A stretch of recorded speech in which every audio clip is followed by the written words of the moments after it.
जयपुर से बड़ी खबर है, जहां पर PCC war room Sukhjinder Singh Randhawa पहुंच चुके हैं। वॉर रूम में कार्यकर्ताओं और पदाधिकारियों से मुलाकात कर रहे हैं। चुनाव की रणनीति और संगठन को लेकर लगातार चर्चाएं की जा रही हैं। तस्वीरें आपको दिखा रहे हैं पीसीसी वॉर रूम से, जहां पर प्रदेश प्रभारी सुखजिंदर सिंह रंधावा पहुंचे हुए और लगातार चर्चाएं की जा रही हैं, मंथन किया जा रहा है, आगामी चुनाव को लेकर रणनीति तैयार की जा रही है। सहयोगी बाबूलाल धाल हमारे साथ जुड़ चुके हैं। बाबूलाल, एक और खास चर्चा की जा रही है इस वक्त पीसीसी वॉर रूम में, कौन कौन लोग मौजूद है इस वक्त वहां पर?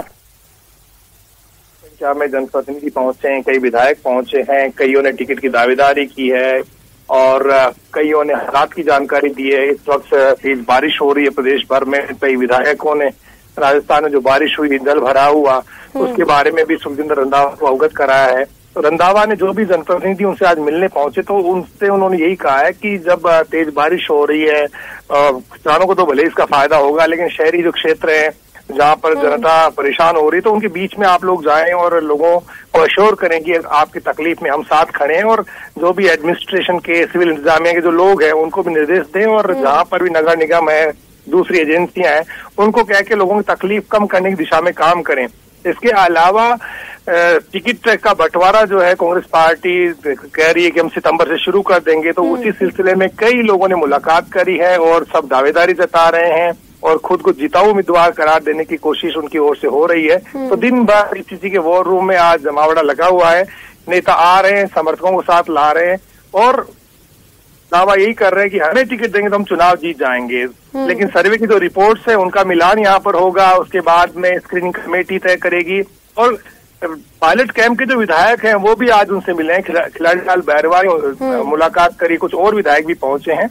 तो जैसे ही रंधावा जयपुर में आते हैं, एक तरह से राजनीति का केंद्र बिंदु बन जाता है और सब जो लोग हैं, जो जिनको चुनाव लड़ना है, जो राजनीति में सक्रिय भागीदारी रखते हैं कांग्रेस की में, तो वो लोग लगातार उनसे मेल मुलाकात कर रहे हैं और अपने आप को किसी भी सूरत में वो कमजोर नहीं होने देना चाहते। जब भी रंधावा आते हैं तो ये लोग उनके सामने आकर खड़े होते हैं ताकि वो निगाहों में बने, और जब टिकट की बारी आए तो कहीं पर ये ना हो कि उनको ये लगे कि निष्क्रिय कार्यकर्ता था या इस विधायक की परफॉर्मेंस ठीक नहीं थी। बिल्कुल बाबूलाल, ये वक्त है जब कार्यकर्ता अपने आप को सक्रिय दिखा रहे हैं और टिकट के लिए दावेदारी भी पेश कर रहे हैं। हालांकि ये टिकट वितरण बेहद महत्वपूर्ण है कांग्रेस के लिए क्योंकि इसके बाद कई लोगों में असंतोष भी देखने को मिल सकता है। आप इस बैठक पर नजर बनाए रखिएगा बाबूलाल, शुक्रिया तमाम जानकारियों के लिए। और कांग्रेस आदिवासी गौरव पर्व मनाएगी। 9 अगस्त को कांग्रेस आदिवासी गौरव पर्व मनाएगी। सभी प्रदेश अध्यक्ष को दिशा निर्देश जारी किए गए हैं। कांग्रेस अध्यक्ष खड़गे और पूर्व अध्यक्ष का भी कार्यक्रम तय किया गया है।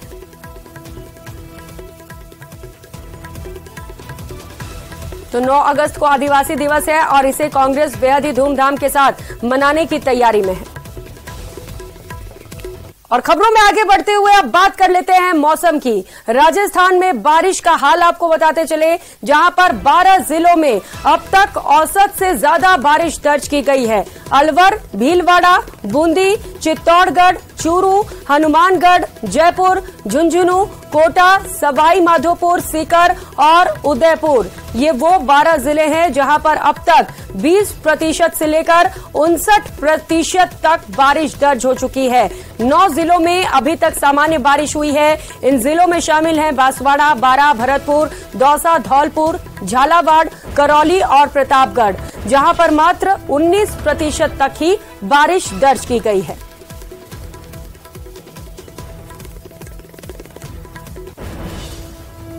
तो मॉनसून की अच्छी बारिश इस बार देखने को मिली है। जयपुर में रिकॉर्ड तोड़ बारिश दर्ज की गई।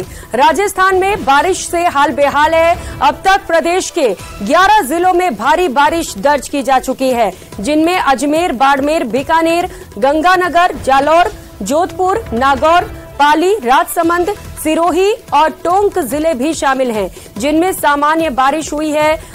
सभी 11 जिलों में 60% या उससे ज्यादा बारिश हो चुकी है। अकेले जैसलमेर जिले में अभी तक सूखा पड़ा हुआ है। तो जैसलमेर अकेले वो जिला बचा हुआ है जहां पर अभी भी सूखा है, जहां पर इंद्रदेव मेहरबान नहीं हुए हैं। और बाकी जिलों की बात करें तो यहां पर रिकॉर्ड तोड़ बारिश दर्ज की जा चुकी है।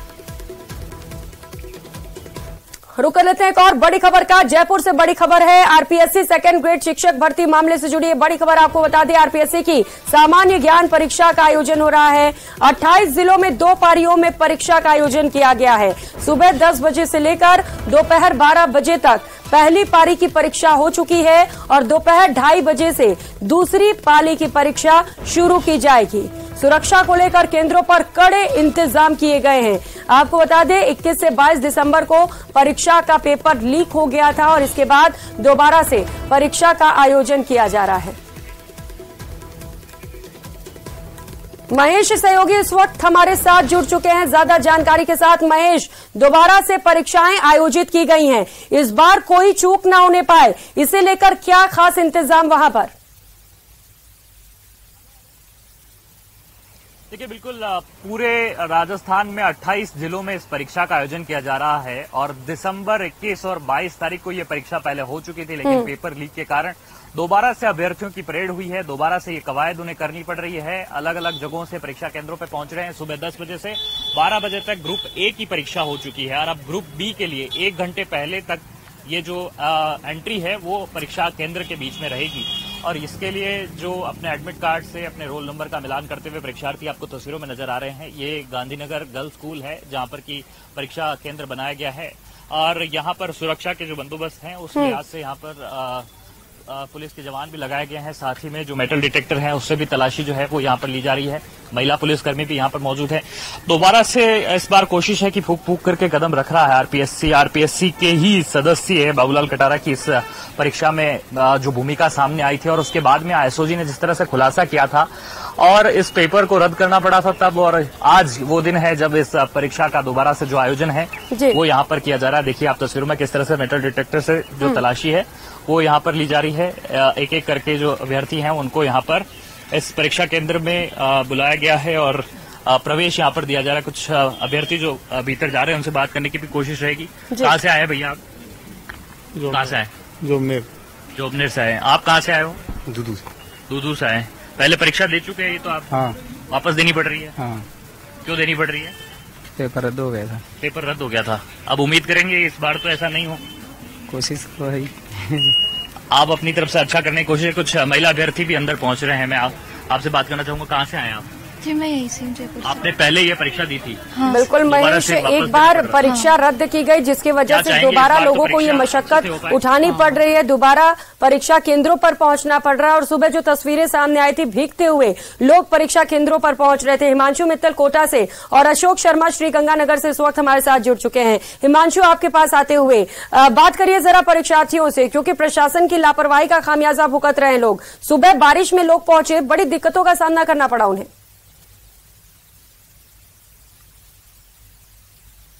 देखिए, निश्चित तौर पर अक्सर परीक्षाएं होती हैं, बड़ी उम्मीदों के साथ में परीक्षार्थी अपने बेहतर भविष्य के लिए इन परीक्षाओं में शामिल होते हैं, लेकिन अक्सर पेपर लीक की घटनाएं इनके तमाम अरमानों पर पानी फेर देती हैं।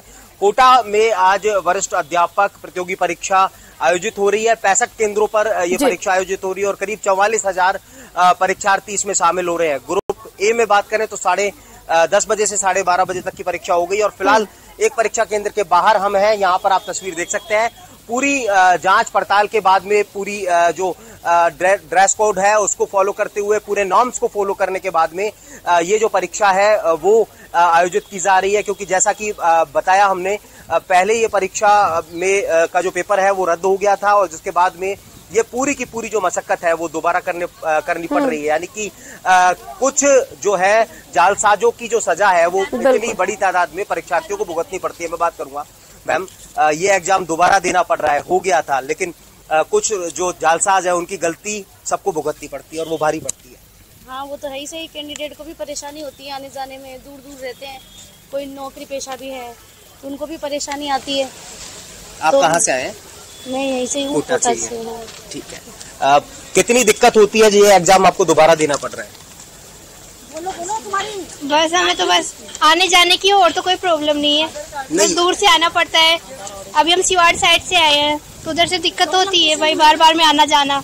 आप क्या कहेंगे? काफी दिक्कत होती है। फिलहाल तो मेरी सिचुएशन तो ये है, मुझे डिलीवरी के 2 मंथ हुए। अशोक शर्मा भी हमारे साथ सहयोगी जुड़े हुए हैं। अशोक, बात करिए भावुक हो गई है महिला। इस बार उम्मीदें हैं कि इस बार जो पेपर देंगे पारदर्शी तरीके से होगा, कोई दिक्कत नहीं होने पाएगी, पेपर लीक नहीं होगा। देखिए प्रियंका, हम भी अभी समय श्री गंगानगर जिला मुख्यालय के परीक्षा केंद्र पर ही मौजूद है और सबसे खास बात यदि हम सुबह की पारी की बात करें तो देखिए सुबह की पारी में महज 25% ही परीक्षार्थी परीक्षा देने पहुंचे, यानी कि परीक्षार्थियों की जो उपस्थिति थी वो काफी कम दर्ज की जा रही है। और दूसरी पारी की भी यदि हम बात करें तो लगभग 12,000 बच्चे हमारे साथ पंजीकृत है और हम कुछ बच्चों से भी बात करने का प्रयास करेंगे। आप ये बताएं, पिछली बार जैसा कि पेपर लीक हुआ था तो क्या इस बार भी मन में किसी तरह की कोई शंका है आपके? नहीं सर, नहीं है। इस बार आपकी तैयारी किस तरह से है? तैयारी बहुत अच्छी है सर, पहले ही पेपर पास हो गया था, वो अभी दोबारा लीक हो गया था, टेंशन है अभी होगा कि नहीं। आज भी मन में कहीं डर है कि कहीं पेपर लीक ना हो जाए या किसी तरह का? डर तो है सर, लीक नहीं हो जाए। लीक नहीं होना चाहिए, बिल्कुल। शुक्रिया जी। आप क्या सोचते हैं जी, पेपर लीक होने का कहीं मन में रहती है किसी तरह की गुंजाइश? मन में तो ऐसे है ना, पेपर लीक नहीं हो तो अच्छा ही है, कोई वैकेंसी कोई लग जाए काम पे ठीक ही है। हर बार ऐसे ही करते हैं, एग्जाम हो जाता है फिर लीक हो जाता है, फिर मतलब वो तैयारी करने वाला वो फायदा नहीं रहता है ना, फिर टाइम वेस्ट होता है बच्चों का। बिल्कुल, देखिए ये अशोक, पेपर लीक ना हो तो अच्छा है, लेकिन मन में डर बना हुआ है, क्योंकि अगर इतिहास पर नजर डाले तो एक लंबी फहरिस्त है जब पेपर लीक हुए हैं और ऐसे में डरना भी लाजमी है। आप सभी लगातार नजर बनाकर रखिएगा क्योंकि पेपर अभी लगातार चल रहा है। 2:30 बजे से दूसरी पाली भी शुरुआत होने वाली है। फिलहाल यहाँ वक्त हो चला एक छोटे से ब्रेक का, लौटेंगे फौरन।